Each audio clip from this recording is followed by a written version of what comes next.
Bonjour Marion Maréchal. Bonjour. Merci d'être mon invitée ce matin sur RMC BFM TV. Aujourd'hui, vous êtes directrice de l'ICEP à Lyon. C'est l'Institut de sciences sociales, économiques et politiques que vous avez créé. Et vous êtes ancienne députée Front National du Vaucluse. Je voudrais d'abord qu'on prenne le temps de comprendre ce qui se passe avec cette tribune, cette fameuse tribune des généraux et officiers qui avait été publiée par Valeurs Actuelles. Ils dénoncent, je les cite, un délitement de la France, un péril mortel. Marine Le Pen leur a tout de suite tendu la main. Et ce matin, dans les colonnes du journal Le Parisien, le général Lecointre, qui est chef d'état-major des armées, annonce des sanctions. Est-ce que vous le comprenez ? Non, pas du tout. D'ailleurs, je constate que cette tribune fait plus d'émoi dans le débat public et auprès des ministres que les émeutes que nous vivons depuis maintenant des semaines. Donc c'est quand même surprenant. Je m'attarde sur une notion qui est souvent mise en avant, notamment d'ailleurs pour sanctionner ces militaires, qui est la notion de devoir de réserve. J'ai lu un texte très intéressant d'ailleurs à ce titre d'un colonel dans la marine qui explique qu'en fait cette notion juridiquement de devoir de réserve n'existe pas en tant que telle. Ça veut dire qu'il y a dans le code de la défense, dans le statut des militaires, des limites mais qui sont extrêmement générales, extrêmement floues et qui sont difficilement applicables à des cas très précis.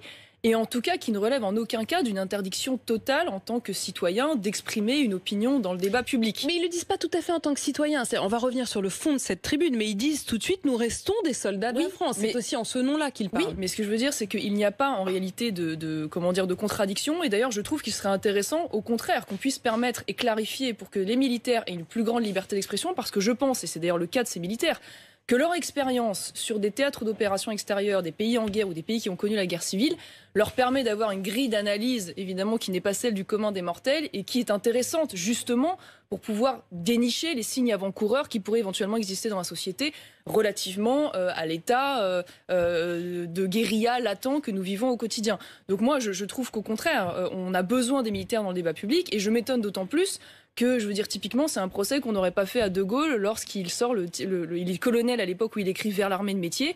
C'est un texte qui fait beaucoup parler, qui est très critiqué dans les cercles, y compris par le gouvernement de l'époque. Et pourtant, personne ne s'offusquait du fait qu'un militaire puisse s'exprimer dans le débat public. Si je vous entends bien, ça veut dire que non seulement vous seriez pour lever le devoir de réserve, mais à l'inverse, même peut-être pour les encourager à s'exprimer davantage. Alors, je trouve qu'en effet, même s'il peut y avoir évidemment des restrictions de loyauté vis-à-vis de la défense ou de la politique de défense à un moment donné, ça veut dire que si vous êtes envoyé en mission, pas censés quand même respecter l'autorité, non mais moi je pense que les militaires, lorsqu'ils partent en mission évidemment à l'extérieur, se doivent d'avoir un certain réserve sur ce qu'ils peuvent penser de cette mission et ne pas l'exprimer publiquement. En revanche, ils sont des citoyens. Ils sont des citoyens qui mettent quand même leur peau au bout de leur engagement. Et à ce titre-là, au contraire, je pense qu'ils ont quelque chose à apporter dans le débat public. Enfin, je veux dire, si on raisonnait comme Madame Parly en 33-40, tous les militaires qui, à l'époque, s'étaient exprimés pour alerter sur le réarmement de l'Allemagne auraient fini devant les tribunaux militaires parce que, justement, ils exprimaient leur opinion. On en est là aujourd'hui. Je trouve qu'en tout cas... le péril est le même. Non, pour reprendre les mots de... le péril, évidemment, n'est pas le même. C'est un parallèle, si vous voulez, pour illustrer le fait qu'il y a quand même une démesure lorsque des militaires cherchent, de fait de leur expérience, parce qu'en plus, la plupart sont des retraités, donc en l'occurrence, le devoir de réserve, je sais pas pourquoi ils le relèvent. Quand on a des militaires qui font une tribune aussi grave sur l'état de la société, qui est manifestement soutenu par une partie non négligeable de l'armée, puisqu'il y a tous les jours des signataires qui arrivent, y compris des soldats du rang, ça dit quelque chose de la société. Et voilà. Et je ne suis pas sûre que ce soit en étouffant ce débat et en traînant les gens devant les tribunaux ou en les radiant de l'armée qu'on règle ce problème. Par ailleurs, je vous le dis franchement, moi je pense qu'il y a une analyse de mauvaise foi autour de cette tribune. Quand on lit le texte et qu'on lit la phrase qui fait polémique, moi, je ne vois pas du tout un appel à l'insurrection. Très franchement, je vois des gens qui expriment une crainte. La crainte qu'en effet, à un moment donné, on soit contraint, dépassé par les événements, de faire intervenir l'armée d'active dans des théâtres urbains avec les émeutes. Mais je ne vois pas un souhait et je vois encore moins un appel. Et je pense, je vais aller plus loin, je pense même que cette œuvre, cette polémique est une manœuvre de diversion organisée par Jean-Luc Mélenchon, puisque c'est de là que vient la polémique. L'idée qui est une idée qui est quand même quelque chose comme la volonté d'un putsch. Oui, voilà. Enfin, je veux dire, lui, il parle carrément de factieux. Il sort les articles du Code de la Défense pour qu'on les traîne devant les tribunaux. Et pour faire diversion de quoi ? Et je pense qu'il veut faire diversion parce que, souvenez-vous, juste avant qu'on ne parle de cette tribune et que Jean-Luc Mélenchon en fasse un pataquès, c'est pas possible. C'est à ce moment-là qu'a lieu le meurtre du djihadiste à Rambouillet, par le djihadiste à Rambouillet, de cette femme dans le commissariat. Et c'est à ce moment-là où on commence à dépecer un peu le profil de ce djihadiste, et qu'on découvre que dans son profil, notamment à travers les réseaux sociaux, il y a évidemment des références djihadistes, on y reviendra très certainement, qui sont passées en dehors des radars, mais il y a aussi, chose plus surprenante, mais qui est en fait pas si anodin que ça, le fait qu'ils suivent de manière régulière des profils qu'on qualifie de manière générique islamo-gauchistes, et je pense notamment à Edoui Plenel et Jean-Luc Mélenchon, et qui relèvent... Qui sont complices en quelque sorte ? En tout cas, qui révèle un phénomène particulier. Alors pour le coup, je lisais ça de Bernard Rougier. Là, vous faites référence en fait au fil, ce qu'on appelle le fil et le mur sur Facebook, sur les réseaux sociaux, qui ont été publiés en effet par le terroriste de Rambouillet. Et quand on lit et quand on regarde l'évolution, notamment sur son profil Facebook, on voit à quoi il s'intéressait, ce qu'il soutient. Et c'est ce profil-là dont vous parlez. Exactement. Et en fait, un spécialiste du Moyen-Orient comme Bernard Rougier explique qu'il y a aujourd'hui de plus en plus des formes d'hybridation entre... d'un côté, cette dialectique islamo-gauchiste et le djihadisme. Pourquoi ? Parce qu'en fait, cette rhétorique islamo-gauchiste, elle organise, elle alimente un ressentiment victimaire, elle communique comme le djihadisme avec l'idée que finalement il y aurait un État et une société islamophobe, et qu'à ce titre, eh bien finalement, le passage à l'acte est une forme de justice rendue. Ce n'est évidemment pas ce que dit Jean-Luc Mélenchon, mais dans la tonalité, si vous voulez, de ce ressentiment victimaire, en expliquant finalement aux musulmans qui sont persécutés en France, qu'ils sont maltraités, et c'est la même dialectique d'ailleurs qu'avec les minorités racisées, bah oui, il y a une forme d'hybridation qui s'alimente l'une l'autre et qui intellectuellement aboutit à alimenter le séparatisme. Et je pense que Jean-Luc Mélenchon a voulu échapper à ce débat finalement intellectuel et à cette hybridation. Marion Maréchal, on va revenir quand même sur cette tribune des militaires, mais si je vais jusqu'au bout de ce que vous dites, est-ce que vous considérez que Jean-Luc Mélenchon ou Edoui Plenel ont une forme de complicité ou de responsabilité? Non, complicité, le mot est fort, parce qu'évidemment Jean-Luc Mélenchon ne veut pas qu'on égorge des gens en France et Edoui Plenel non plus. Mais néanmoins, ils participent d'un état d'esprit dans la société qui, pour moi, alimente la sécession. Alors évidemment, s'il n'y avait pas cette problématique djihadiste, d'une certaine manière, ça s'en tiendrait à malheureusement des débats racialistes et probablement des ressentiments entre communautés. Et on n'irait pas jusqu'à des égorgements et tout. Mais en tout cas, ce qui est sûr, c'est qu'il y a aujourd'hui une forme de convergence et l'islamo-gauchisme en France est menaçant en ce sens qu'il y a aujourd'hui un terreau dans lequel il prend corps et qui du coup peut avoir évidemment des profits comme celui-ci qui se politisent et qui une fois de plus voient dans leurs actes un acte de justice contre l'État, contre la société. On va revenir sur juste contre l'État, j'y reviens parce que ça revient à ce que je vous disais à l'instant sur l'islamo-gauchisme et qui explique qu'il y aurait une forme de racisme structurel, systémique en France. Vous utilisez exactement les mêmes mots que la Tribune, hein. C'est très frappant. Oui, non, mais moi, la Tribune, je l'ai sous les yeux. Hein. Un certain antiracisme qui ferait partie de ce qui conduit au délitement de la France, qui crée sur notre sol un mal-être, une haine entre les communautés. Vous êtes d'accord avec ça? Je suis d'accord avec ça. Et c'est pour ça d'ailleurs que cette femme est attaquée dans un commissariat parce qu'elle est dans le service de la police, parce qu'elle représente l'État. Elle représente l'État, elle ne représente pas uniquement la mécréante ou ce qui pourrait être perçu comme la chrétienne qu'on doit punir dans le mois de Ramadan. Non, elle est la représentante de l'État, de cet État qui est considéré par les islamo-gauchistes et les djihadistes comme l'État raciste, l'État islamophobe, porteur de cette société. Vous êtes d'accord également avec les autres phrases de la Tribune quand ils disent le délitement qui, avec l'islamisme et les hordes de banlieue, entraîne le détachement de multiples parcelles de la nation? Bah oui, indéniablement. Enfin, je veux dire, quand vous voyez aujourd'hui ce qui se passe à Trappes ou dans un certain nombre de banlieues, on voit bien qu'il y a un délitement. On voit que l'État recule. Alors pourquoi l'État recule ? Je pense que l'État recule parce qu'il a peur, si vous voulez, en donnant l'ordre de la confrontation, en tout cas de signer la fin de la partie, en allant vers des interpellations qui seront forcément des interpellations musclées au regard des profils que vous avez en face de vous. Je pense qu'ils craignent en fait d'avoir à un moment donné un blessé d'ailleurs de part ou d'autre. Et donc ils préfèrent ne pas agir. Oui, et je pense qu'ils n'ont qu'une crainte, c'est de revivre un 2005 x3. Parce que toutes les conditions qui ont 2005, permis... les émeutes de banlieue. Hein. Tout à fait, qui avaient embrasé une grande partie des cités françaises. À l'époque, toutes les conditions qui ont permis cet embrasement, non seulement n'ont pas disparu, mais se sont aggravées. Et je crains qu'aujourd'hui, les politiques préfèrent gérer, si vous voulez, des crises un peu comme ça occasionnelles, quitte à payer des millions d'euros de réparation de dégâts, plutôt que de risquer à un moment donné de déclencher un phénomène dont ils pourraient avoir le sentiment de ne pas être capable de répondre. Mais si en effet, demain, pour répondre à ces moments d'émeute, il y avait bien dans les affrontements un mort ou des morts, vous seriez quand même la première à vous dire que les forces de l'ordre ont été trop loin, non? Non, mais alors, moi, si vous voulez, personne ne souhaite des morts. Enfin, je veux dire, ça, faut pas faire de faux procès. Évidemment, le problème, c'est que c'est reculer pour mieux sauter. C'est ça, la réalité. Et c'est ce que dit cette tribune, en fait. C'est-à-dire qu'à force de laisser ces manifestations épisodiques de guérilla, parce qu'en fait, là, on n'est pas sur des gens qui vont dans la rue casser du mobilier urbain. On est sur des gens qui attaquent des commissariats, donc qui attaquent l'État français. Enfin, je veux dire, il faut mesurer ce que c'est quand même. Si on laisse cette situation se dégrader, elle ne va aller que de mal en pis et inexorablement, de toute façon, on finira par aller à un affrontement. Comment faire? Et ça tournera mal. Donc autant d'une certaine manière, ce que l'État tout de suite prenne les choses en main plutôt que la situation. Mais ça veut dire quoi, prenne les choses en main? C'est sur cette phrase que je voudrais aussi vous entendre. Quand à la fin de la tribune, ils disent si rien n'est entrepris, alors en effet tout cela finira par exploser. Ça veut dire quoi si rien n'est entrepris? Il faut entreprendre quoi? Mais madame, l'ordre aujourd'hui qui est donné aux policiers, il suffit de regarder les images chaque fois, c'est de fuir. Ça veut dire que quand ils se prennent des caillasses dans la tête, ils fuient.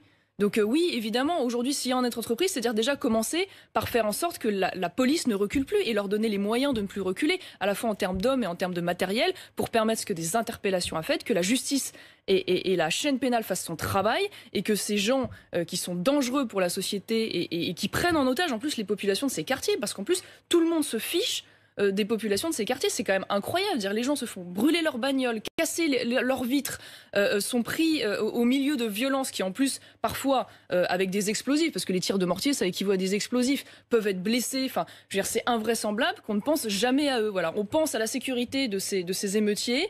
Mais on ne pense pas à ça. Le problème, si vous voulez, aujourd'hui, c'est qu'il y a une propagande qui est parfois organisée par ces émeutiers, où on voit bien qu'il n'y a même pas besoin de véritables blessés ou de véritables reproches à faire à la police pour que ça entraîne des émeutes. Souvenez-vous de ce jeune homme qui était en scooter et qui, à un moment donné, s'est blessé, vous savez, est tombé, s'est fait mal à la jambe. Les policiers sortent pour lui donner les premiers secours.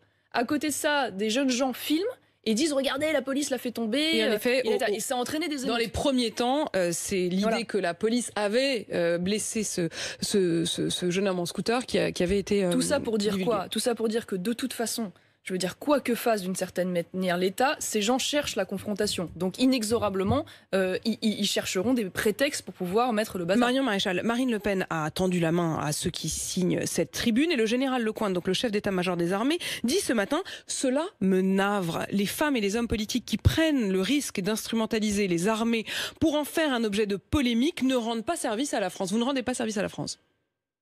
Alors moi j'ai non mais vous-même en disant que vous êtes d'accord, même si vous n'êtes plus officiellement femme politique, oui, mais Marine Le Pen qui la première en effet dit rejoignez-nous. Je trouve que c'est des procès pour le coup un peu injustes, je le dis franchement, parce qu'à partir du moment où vous prenez position dans le débat public et que c'est une position qui est quand même politique, il faut le dire, pas au sens partisan du terme, pas au sens électoral du terme, mais c'est une position politique sur l'état de la société. Évidemment, l'objectif d'une tribune, c'est qu'elle fasse réagir, que les gens disent je suis d'accord, je suis pas d'accord, ou je suis d'accord mais j'aurais pas dit ça comme ça, ou je suis d'accord mais je nuance. Voilà, donc ça me paraît normal. En plus, en période électorale, il faut être un peu naïf pour imaginer que les choses ne bougent pas. Je pense que c'est quand même le droit de Marine Le Pen de dire qu'elle est d'accord avec cette tribune et qu'elle considère que, voilà, ou en tout cas elle affirme que c'est elle qui est la mieux à même d'y répondre. Bon voilà, après c'est vrai que je pense que le problème c'est que les militaires ont été, comment dire, ils ont été dépassés, c'est ça la réalité, ils ont été dépassés par cette polémique. Bon, ils étaient pas naïfs. Non, sincèrement, je pense pas qu'ils s'attendaient à ce qu'il y ait une semaine de débat là-dessus. Je pense pas qu'ils imaginaient qu'ils puissent se faire traîner devant les tribunaux, radiés de l'armée, jetés aux gémonies par Jean-Luc Mélenchon et compagnie. Non, je pense pas qu'ils étaient dans cette dimension-là. Ça me paraît... leurs mots sont quand même pas naïfs, pas tendres. Non, leurs mots ne sont pas tendres, mais la situation est pas tendre. Excusez-moi, enfin, je veux dire, on est quand même après 300 morts en France depuis 2013 d'attentats djihadistes. Je veux dire, aujourd'hui, on a des professeurs qui se font égorger, des gens dans des commissariats de police qui se font égorger. Oui, bah, excusez-moi de dire que la situation n'est pas tendre. Et une fois de plus, est-ce qu'on peut aussi porter une attention particulière à des gens qui ont connu des théâtres de guerre, qui ont connu des théâtres de guerre civile, parce que la plupart ont servi en ex-Yougoslavie, j'imagine en Irak, en Afghanistan. Donc peut-être voit-il des signes avant-coureurs que le si commun des mortels ne voit pas. Gérald Darmanin, le ministre de l'Intérieur, dit Marine Le Pen a gardé de son père le goût des bruits de bottes. Oui, d'accord. Très intéressant. Du grand Gérald Darmanin, parce que du moins ça lui évite de répondre sur le fond. Parce que le problème, c'est que Gérald Darmanin est comment dire, pris par ses limites idéologiques, si je puis dire, sur ce sujet. Parce que sur la question du djihadisme, il y a une chose dont il ne parle pas d'ailleurs dans la tribune, mais qui se révèle à travers Rambouillet, une fois de plus, c'est la question de l'immigration. Et à l'exception, je crois, de Bruno Le Maire dans le gouvernement, tous ont dit et répété, Gérald Darmanin compris, que pas du tout, il ne fallait absolument pas lier l'islamisme à la question de l'immigration, que c'était deux sujets complètement différents. Dans le gouvernement, certes, mais enfin, maintenant, de manière très large à droite, quand vous entendez en effet Valérie Pécresse qui, juste après l'attentat, a déclaré, je la cite, « Si l'on veut lutter contre le terrorisme de manière efficace, il faut cesser de nier le lien entre terrorisme et immigration récente ». Vous auriez pu le dire, tel quel. Oui, tout à fait, absolument, mais parce que je pense qu'aujourd'hui, les gens finissent par se rendre à l'évidence. Je rappelle quand même que Rambouillet, donc c'est un étranger qui a été clandestin pendant 10 ans et qui a été fraîchement régularisé. Avec un titre régularisé il y a un an, après avoir été pendant 10 ans sur le sol français de manière clandestine. Nice, c'était l'attentat de Nice, donc les égorgements dans l'église, c'était également un clandestin. Samuel Paty, alors ça c'est extraordinaire, c'était quelqu'un qui avait été refusé en tant que réfugié par l'OFPRA, décision cassée par la justice et qui du coup s'est retrouvé en effet avec un titre de séjour, mais qui lui-même avait été en situation... Mais qui était en France depuis l'âge de 5 ans. Oui, d'accord, mais ce que je veux dire, c'est que c'est révélateur. Ça veut dire qu'il avait un profil tellement particulier que même l'OFPRA, qui n'est pas considérée comme une officine vraiment, anti-immigration, avait pris la décision de ne pas le garder. On fait quoi? On supprime la possibilité. Vous évoquiez tout à l'heure ce profil, avoir été pendant 10 ans clandestin sur le sol français. C'est le droit français aujourd'hui. Si vous pouvez prouver que vous êtes là depuis 10 ans, alors c'est effectivement un paradoxe. Vous prouvez que vous êtes là de manière clandestine depuis 10 ans et c'est ce qui vous permet de légaliser votre situation. Est-ce qu'il faut y mettre fin? Vous avez tout à fait raison. C'est-à-dire, je vais vous répondre sur Rambouillet. Alors, ce qui est sûr, c'est que ce type de profil peut passer entre les mailles du renseignement terroriste, vu les profils. Même si, à mon avis, il y avait pas de signe. Alors, on va parler de son profil Facebook, oui, c'est ce que vous disiez tout à l'heure. Mais enfin, il a été condamné à rien, il n'avait jamais commis d'infraction. On est d'accord, mais à ceci près quand même que je constate que les GAFAM en termes de modération sont plus actifs sur certains profils considérés comme de la droite dure que... Vous voulez dire que quand la nouvelle loi, la nouvelle version de la loi qui a été présentée mercredi, qui dit on va pouvoir désormais fouiller sur vos réseaux sociaux, sur vos déclarations, éventuellement sur votre fil Twitter ou Facebook, le fait qu'on puisse, avec des algorithmes, croiser toutes ces données, fouiller là-dedans, ça vous paraît une bonne chose, si je vous comprends? Oui, alors ce que je veux dire deux choses. Déjà que, j'ai le sentiment que la politique de modération, si vous voulez, des GAFAM est quand même beaucoup moins active et stricte en ce qui concerne les profils djihadistes, puisque vous-même votre profil Facebook a été suspendu à plusieurs reprises et j'ai pas vraiment l'impression d'être une menace pour la nation ou risquer d'aller égorger des gens. Mais enfin bon, en tout cas, il y a un discours de haine djihadiste qui prolifère sur les réseaux sociaux et qui n'est pas contenu et encore moins modéré, d'une part. D'autre part, vous avez raison de dire qu'il y a un problème avec la politique aujourd'hui d'immigration et sur la question de la clandestinité, c'est quand même important que les Français se rappellent que c'est aujourd'hui le fait d'être clandestin sur le territoire a été dépénalisé sous Nicolas Sarkozy pour se mettre en conformité avec la Convention de Genève, donc ça n'est plus une infraction pénale. Par ailleurs, on l'a bien vu encore récemment, le délit d'aide à la clandestinité finalement n'en est plus un non plus, n'est plus une infraction pénale puisque le Conseil constitutionnel, le Cour de cassation pardon, a décidé, non c'est le Conseil constitutionnel, je dis pas de bêtises, non c'est la Cour de cassation qui a décidé récemment dans l'affaire Giroud que au nom du principe de fraternité dorénavant il n'y avait plus d'infraction pénale à aider des clandestins à passer la frontière.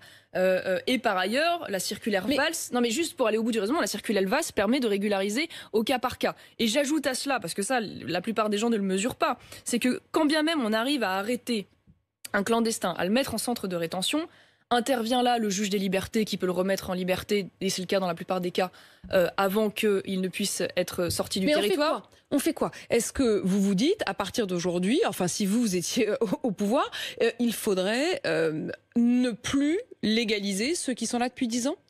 De manière systématique? Oui, tout à fait. Et qu'est-ce que vous dites au boulanger de Besançon, par exemple, qui avait fait cette grève de la faim parce que son apprenti, qui fait le pain pour tout le quartier, n'obtient pas ses papiers? Le problème, madame, c'est ça veut dire que lui non plus, il n'aura pas ses papiers. Le problème, madame, c'est qu'à partir du moment où vous mettez en place ce système, et que par ailleurs, avec souvent la complicité de la justice, parce que le dernier cas dont je voulais vous parler, c'était qu'en plus, la décision peut être cassée du préfet, peut être cassée par le juge administratif. Et c'est malheureusement très souvent le cas au nom de la vie privée et tout.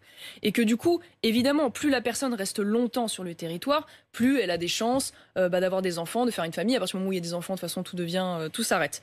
Donc tout ça est une incitation à l'immigration. C'est-à-dire que vous allez me donner un exemple, et vous en trouverez toujours, bien évidemment, d'une personne qui arrive clandestinement et qui, à un moment donné, va s'insérer et va faire du... Comment on fait pour distinguer, si je puis dire, le bon gré de livret? Le problème aujourd'hui, c'est quand on a une menace comme celle-ci qui pèse sur la France et qu'on voit bien qu'il y a un taux quand même significatif non seulement d'étrangers, mais d'étrangers en situation régulière parmi les djihadistes potentiels, on ne prend pas le risque. Voilà, on ne prend plus le risque. Donc on a une politique très strictes et on dit en France, vous ne rentrez pas si vous n'avez pas un titre de séjour, sachant que, et ça il faut que les Français le sachent aussi, il y a aussi une grande politique à avoir sur les titres de séjour, parce que la plupart des cas aujourd'hui de clandestinité sur le territoire ne sont pas les arrivées spectaculaires par les embarcations en Méditerranée. Ce sont des gens qui ont obtenu des titres de séjour et qui se sont maintenus sur le territoire à l'issue de ce titre de séjour. Voilà. Et qui, après cela, évidemment, ont fait des familles et qui du coup deviennent inexpulsables. Parce que le problème, c'est que ça, c'est le grand discours de Gérald Darmanin. C'est dire oui, mais la plupart des djihadistes en France étaient français. C'est vrai. Depuis 2013, il y a à peu près 84% de mémoires qui avaient la nationalité française, 16% étrangers et parmi 16%, 8% clandestins. Ont grandi, sont nés en France et ont grandi en France. Oui, madame. Sauf que dans le système qui est le nôtre, le djihadiste de Rambouillet, qui a été 10 ans clandestin, qui a été reçu un titre de séjour, qui du coup aurait pu avoir un travail, se marier, avoir des enfants nés en France, qui sont devenus français, dans 5 ans, il aurait été naturalisé. C'est comme ça que ça se passe en France, et donc il aurait été français. Et on aurait dit... Ce que vous voulez dire, c'est que c'est des Français, mais qui ne sont pas français depuis très longtemps. Mais ce que je veux dire, c'est que cet argument veut dire qu'en fait, ça ne veut pas dire qu'il n'y a pas de lien avec l'immigration. Ça veut dire l'immigration plus ancienne. Ça veut dire que ce sont l'immense majorité, ça pour le coup, l'immense majorité de ceux qui ont la nationalité française sont des enfants de l'immigration, évidemment. Ça veut dire que vous déniez aux enfants de l'immigration une vraie, pleine et entière citoyenneté française ? Non, ce que je veux dire, madame, c'est qu'en l'occurrence, refuser de faire le lien entre l'immigration au prétexte qu'une grande partie d'entre eux seraient de nationalité française est une erreur, en ce sens que l'immense majorité sont des enfants de l'immigration, première, deuxième ou troisième génération. Et que pourquoi on se retrouve avec des personnes nées en France, ou parfois même de parents qui sont nés en France, qui deviennent djihadistes, parce que la politique d'immigration a été tellement déraisonnable qu'on a créé, et ça je pense que tout le monde le constate, des enclaves sécessionnistes qui alimentent le communautarisme, qui alimente le séparatisme et qui aboutit à des profits tels que celui-ci. Vous le disiez tout à l'heure, il faut regarder leur profil Facebook, ça va être fait. C'est la décision qui a été annoncée mercredi en Conseil des ministres. Vous disiez à l'instant le séparatisme. Il y a une loi contre le séparatisme qui vient d'être votée. Est-ce que vous diriez, comme Gérald Darmanin, c'est la 15e depuis 2013, qu'ils font tout pour lutter contre le terrorisme? Non, parce que cette loi va être la 15e depuis 2013, une fois de plus, la loi séparatisme. Je vais vous donner un exemple sur la loi séparatisme. C'est très intéressant, puisque Gérald Darmanin a expliqué que dorénavant, grâce à cette loi, tout n'est pas acheté dans les différentes lois, on est d'accord, hein, évidemment, c'est toujours bien. Ces deux points-là, vous êtes plutôt d'accord. Vous êtes d'accord avec eux, vous êtes d'accord avec Valérie Pécresse, ou c'est elle qui est d'accord avec vous? Oui, non, mais qu'importe, oui, si vous voulez, le problème, si vous voulez, je vous donne un exemple sur la loi séparatiste, c'est intéressant. Je vois Gérald Darmanin qui explique avec cette loi séparatiste, dorénavant, on pourra, grâce à cette loi, fermer les lieux de culte qui propagent finalement des idées djihadistes et ça va nous faciliter la tâche. Sauf qu'il n'y a qu'un souci, c'est qu'il existe déjà un article qui permettait ça. C'est l'article 227-1 du Code de sécurité intérieure. Et il y avait même eu un rapport du Sénat. En fait, il faudrait juste appliquer la loi, quoi. Mais dans 90% des cas, oui. C'est-à-dire qu'il y avait même eu un rapport du Sénat sur cet article en disant il n'est pas assez utilisé, il existe. Voilà. Et alors, évidemment qu'il peut y avoir des petits besoins d'adaptation ou pour faciliter le travail des enquêteurs. Mais le problème, c'est que si d'un côté, vous avez de la loi qui n'est pas appliquée, qui existe déjà, et qu'en parallèle de cela, vous n'avez plus de renseignement territorial, parce que c'est ça la réalité, c'est qu'on n'a plus de renseignements généraux. Aujourd'hui, ils ont été démantelés, notamment sous Nicolas Sarkozy, et donc on est sourd et aveugle. À part quelques unités de la DGSI, on n'a plus de capacité d'avoir des indices dans toutes les mosquées pour pouvoir contrôler véritablement ce qui se fait. Encore deux questions, Marion Maréchal. D'abord sur le pass sanitaire, puisqu'on le voit bien, il est en train d'arriver, et d'ailleurs la réflexion sur tous les usages de ce pass sanitaire est en débat, c'est ce qu'a annoncé le Premier ministre. Autoriser ceux qui sont vaccinés à reprendre le chemin d'une vie normale, est-ce que ça vous paraît une bonne chose? Est-ce que finalement, si c'est un des moyens de revenir à la vie, pourquoi pas? Moi, je suis contre l'obligation vaccinale obligatoire. Je le dis depuis le début, je pense que c'est une atteinte démesurée à la liberté, d'autant plus, et c'est marrant, je le voyais sur votre antenne il y a 2 jours, professeur Eric Combe, qui était à votre place, mon invité lundi. Moi, j'étais sidérée, j'écoutais ça, et il expliquait lui-même qu'en fait, donc le vaccin, alors, on ne savait pas combien de temps durait l'effet, qu'il faudrait peut-être d'ailleurs avoir une dose supplémentaire, voire se revacciner tous les ans. On ne sait pas si les personnes vaccinées sont encore contagieuses ou pas. Et de fait, on ne sait pas. Donc pas de passe. Non, ce que je veux dire, c'est que de ce fait-là, je ne suis pas contre qu'il y ait un document qui permette plus facilement de voyager pour pouvoir indiquer si on a été contaminé, donc si on est immunisé, si on est un test PCR ou si on est vacciné. En revanche, je ne trouve pas que l'obligation vaccinale soit la bonne réponse. Mais c'est pas une obligation vaccinale. Si vous n'avez pas envie d'aller dans tel ou tel magasin pour lesquels il faudra un pass sanitaire, vous n'irez pas. D'accord, oui, c'est sûr. Vous pouvez aussi ne plus rentrer dans les boulangeries, ne plus avoir le droit d'acheter des vêtements, ne plus avoir le droit de voyager. Enfin, c'est une obligation de fait, pardonnez-moi. Et comme je suis très inquiète de voir que l'idée des QR codes aussi commence à prospérer, ça veut dire qu'on est en train d'importer tout ce que fait la Chine. Au moins, c'est très bien. Comme ça, on les prend en package et on l'importe en France. Où dorénavant, l'ensemble de votre vie privée sera tracé parce que vous devrez flasher un QR code à l'entrée des commerces. Moi, je ne veux pas de cette vie-là et je pense que la solution, elle est d'abord dans la prévention, dans les traitements, elle est d'abord dans la réponse hospitalière, mais elle n'est pas dans le traçage systématique de l'ensemble des citoyens et dans la mise au ban de toutes nos libertés fondamentales. Je trouve que c'est dans ce cas-là, devenons la Chine et puis renions tout ce qui fait le propre de notre civilisation. Marion Maréchal, pourquoi vous ne voulez pas dire publiquement que vous allez voter Marine Le Pen ? Ah, mais pour une raison très simple, et j'ai déjà expliqué, ça vaut pour Marine comme pour les autres, c'est qu'à partir du moment où je donne mon vote pour un tel ou pour un tel, oui, mais enfin, vous êtes pas... je me transforme comme porte-parole de fait de ce candidat, encore plus en période présidentielle, si vous voulez.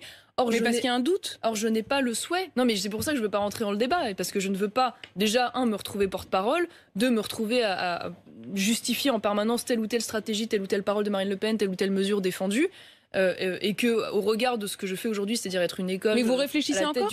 Non, mais je réfléchis pas. Je sais très bien ce que je vote. Mais c'est simplement que je ne veux pas en faire état pour ne pas avoir à me transformer en porte-parole de tel ou tel candidat, pour garder ma liberté d'expression et ma liberté critique aussi, parce que je peux aussi avoir un regard parfois différent du RN sur certains sujets, ou vis-à-vis des LR, ou vis-à-vis des uns et des autres. Et je veux pouvoir le dire sans me retrouver pris en otage, un peu, si je puis dire. Parce que, en effet, vous le disiez, vous êtes aujourd'hui directrice de l'ICEP à Lyon, l'Institut de sciences sociales, économiques et politiques, mais vous avez été députée du Front National du Vaucluse. Merci Marion Maréchal d'avoir répondu à mes questions ce matin sur RMC et BFM TV.